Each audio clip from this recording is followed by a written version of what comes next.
അസ്സലാമലൈക്കും. ഞാൻ ഒരു കിലോ കോഴി കയറ്റെടുത്തിന് എടുത്ത് പിന്നെ വിനീഗറും ഉപ്പും ഇത് നല്ല മുളകും ഇല്ലേ കുരുമുളകും മിക്സാക്കിയിട്ട് അതിനെ എടുക്കണം. ടിഷ്യൂ പേപ്പറിൽ ഉണങ്ങാൻ വെക്കണം. ഉണങ്ങിയിട്ട് വെച്ച പിന്നെ തണ്ണി ആറിയ പിന്നെ ഒരു ചട്ടിക്ക് കോഴിനെ ഇട്ടിട്ട് അതിലേക്ക് മുളക് പൊടിയും മഞ്ഞൾപ്പൊടിയും കൊത്തമ്പാരിപ്പൊടിയും ഉപ്പും നല്ല മുളകും ഇല്ലേ കുരുമുളക് പൊടിയും ഇത് ചിക്കൻ മസാല ഇല്ലേ അത് ഇടണം. പിന്നെ അദ്രക്ക് ലഹസൂൻ പേസ്റ്റ് ഇഞ്ചി വെളുത്തുള്ളി പിന്നെ ഒരു ചിക്കൻ ട്യൂബ് എടുത്തിട്ട് അതിനെ പൊടിച്ചിട്ട് ഇടണം. പൊടിച്ചിട്ട് മിക്സ് ആക്കിയിട്ട് ഒരു സൈഡിൽ വെക്കണം.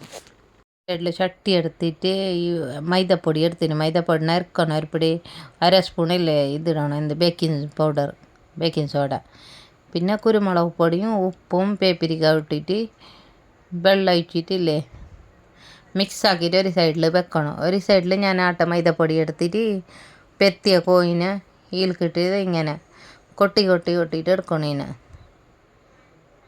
അതൊക്കെ ഇതേമാതിരി കൊട്ടിയിട്ട് എടുക്കണം. ആട്ട ബീയം കയ്യിൽ എല്ലാ കോയിനും അങ്ങനെ ആക്കിയിട്ട് വെക്കണം സൈഡിൽ. ലാസ്റ്റ് ഇതിങ്ങനെ മുക്കിയിട്ടില്ലേ ബയ്യക്കാട്ടൊക്കെ ഇടണം. പിന്നെ ആട്ടൊക്കെ ഇട്ടിട്ട് ബയ്യക്ക് ഇങ്ങനെ കൊട്ടണം. കൊട്ടിയ പിന്നെ എണ്ണ കിട്ടാൻ നല്ല കോഴിക്ക് ഇങ്ങനെ ഇതേമാതിരി ആട്ട പൊടിച്ചിന് ഇത് മസാല എല്ലാം അങ്ങനെ ആക്കിയിട്ട് എടുത്തേ പിന്നെ